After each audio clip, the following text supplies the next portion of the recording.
Assalamualaikum warahmatullahi wabarakatuh. Perkenalkan, nama saya Nadia Ramadina dengan NIM 06071382328086. Di sini saya akan menjelaskan mengenai teori psikoanalisis oleh Freud, mata kuliah profesi pendidikan. Baiklah, langsung saja untuk materi yang pertama, yaitu adalah konsep dasar psikoanalisis. Jadi, psikoanalisis itu berfokus pada pengaruh ketidaksadaran terhadap perilaku individu. Nah, Freud itu membagi kepribadian menjadi 3 komponen, yaitu ada id, ego, dan superego. Id itu berisi dorongan dasar dan naluri. Kalau ego itu berfungsi sebagai mediator antara id dan realitas. Sedangkan superego mencerminkan norma dan moralitas yang dipelajari dari lingkungan sosial. Nah, jadi ketidakseimbangan antara ketiga elemen ini dapat menyebabkan konflik internal yang berujung pada gangguan kesehatan mental. Selanjutnya, ada tujuan konseling psikoanalisis. Jadi, dalam konteks bimbingan dan konseling, ada tujuan utama konseling psikoanalisis adalah yang pertama itu untuk mengungkapkan pikiran tidak sadar. Nah, ini tuh membantu klien menyadari pikiran dan perasaan yang terpendam oleh klien. Lalu untuk memperkuat ego. Jadi ini tuh dapat meningkatkan kemampuan individu untuk menghadapi realitas secara lebih efektif. Lalu untuk mengurangi pengaruh superego yang kaku. Nah, jadi ini tuh membantu klien mengatasi perasaan bersalah atau tekanan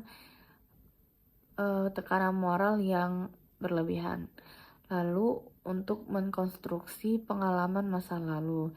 Jadi ini tuh bisa mengidentifikasi dan memahami pengalaman traumatis yang mempengaruhi perilaku saat ini.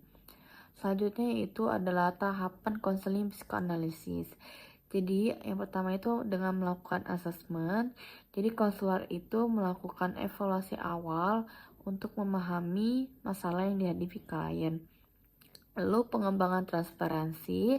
Jadi klien ini mulai mengalihkan perasaan dari hubungan masa lalu kepada konselor. Nah, ini tuh dapat memungkinkan eksplorasi emosi yang lebih mendalam. Lalu yang ketiga, bekerja melalui transparansi.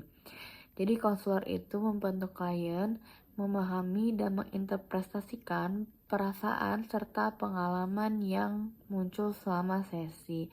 Lalu melakukan resolusi transparansi. Jadi setelah masalah itu diidentifikasi dan dipahami, klien itu mulai mencapai kemandirian emosional, memungkinkan konseling itu dihentikan. Lalu adapun teknik dalam konseling psikoanalisis.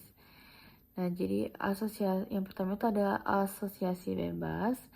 Jadi klien itu diminta untuk berbicara secara bebas tentang pikiran, perasaan, dan ingatan tanpa sensor. Lalu melakukan analisis mimpi. Mimpi ini dianggap sebagai jendela ke dalam ketidaksadaran. Konselor itu membantu klien menafsirkan makna mimpi mereka. Lalu talking cure itu memungkinkan klien untuk menceritakan pengalaman mereka dengan harapan mendapatkan pemahaman baru tentang diri mereka. Lalu adapun implikasi dalam pendidikan. Nah, jadi dalam konteks pendidikan itu, teori psikoanalisis dapat membantu konselor menangani berbagai masalah psikologis siswa seperti kecemasan, depresi, atau trauma masa lalu. Nah, dengan memahami latar belakang psikoanalisis siswa melalui pendekatan ini, konselor dapat memberikan dukungan yang lebih efisien untuk membantu mereka mencapai kesejahteraan mental dan emosional. Baiklah, mungkin itu saja yang bisa saya jelaskan. Terima kasih. Saya mohon maaf apabila ada salah kata. Kepada Allah saya mohon ampun. Saya ucapkan terima kasih. Wassalamualaikum warahmatullahi wabarakatuh.